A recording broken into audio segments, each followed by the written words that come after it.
बिस्मिल्लाहिर्रहमानिर्रहीम। अस्सलामु अलैकुम।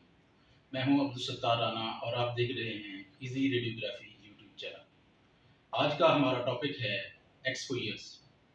एक्सपोयर्स जो एक्सरे के करते हुए हम सेलेक्ट करते हैं, केवी, एमएस, जिन चीज़ों का ख्याल रखते हैं, डिस्टेंस का, मूवमेंट का, उस चीज़ को कहते हैं एक्सपोयर। जो केवी एमएस सेट किया जाता है बेसिकली रेडियोग्राफी में, उसको कहते हैं एक्सपोजर। की जो चार्ट है ये हर मशीन के साथ आपको फराहम किया जाता है। जो मशीन की पावर होती है, मतलब कितने एमए की मशीन है उसके हिसाब से। तो एक्सपोजर करते हुए उस चार्ट को ज़रूर ध्यान में रखा करें ज़हन में कि एक्सपोजर ज़्यादा ना दें। ये ना हो कि करंट आप ज़्यादा दे दें और मशीन का ट्यूब हेड ख़राब हो जाए, क्योंकि ये ट्यूब हेड एक बहुत कीमती चीज़ होती है। तो अभी हम चलते हैं फर्दन जो चीज़ें यूज़ होती हैं उनके बारे में एक्सप्लेन करते हैं। सबसे पहले केवी है कि केवी कितना सेलेक्ट किया जाता है। केवी असल में एक्सरे की ताकत का नाम है। जितना ज़्यादा केवी देंगे उतने मोटे जिस्म से गुजरेगी। लोग कम केवी, जो कमज़ोर और नरम जिस्म के लिए, जिस्म के हिस्से के लिए कम केवी लगाया जाता है। ये इसी तरह है कि किसी ताकतवर बंदूक से गोली चलाई जाए तो वो दूर जाती है और जिस्म के अंदर ज़्यादा घुसती है, जबकि एयर गन से चलाई गोली कम फासले तक जाती है और जिस्म के अंदर कम जाती है। इसी तरह ज़्यादा केवी ज़्यादा मोटे जिस्म में और ताकत के साथ एक्सपोज करती है। दूसरे नंबर पर है एमएस। एमएस असल में है milli ampere second. Milli ampere जो करंट की ताकत है और सेकेंड है कि कितने टाइम के लिए देते हैं।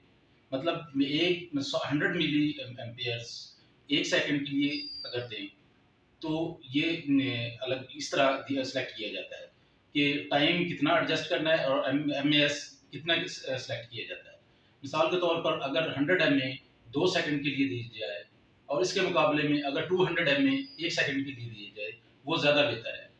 वो इसलिए कि उसमें मरीज़ के मूवमेंट के चांसेस कम हो जाते हैं।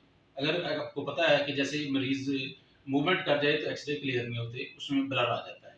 इसके बाद आता है डिस्टेंस, कि एक्सपोज करते हुए मरीज का और ट्यूब का कितना डिस्टेंस होना चाहिए।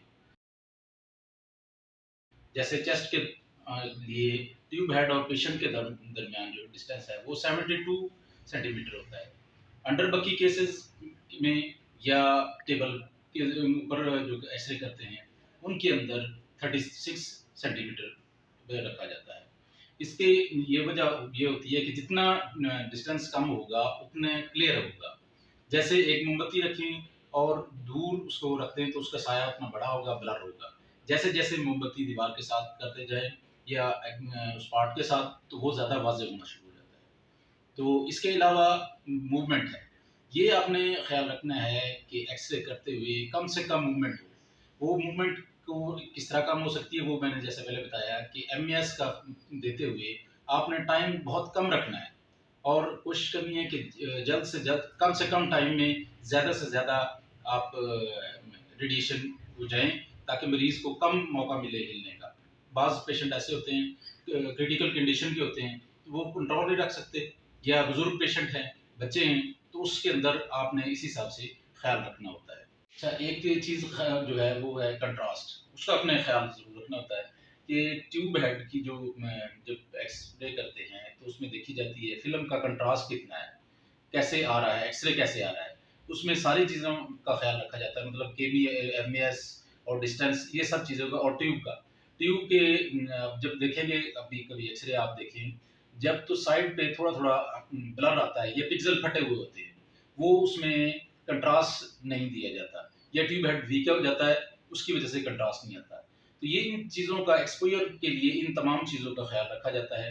तो आज का टॉपिक यहीं पे ख़त्म करते हैं। आपसे रिक्वेस्ट है, अगर चैनल सब्सक्राइब नहीं किया तो ज़रूर कीजिए, शेयर कीजिए और अपने कमेंट से ज़रूर आगाह कीजिए। बहुत शुक्रिया।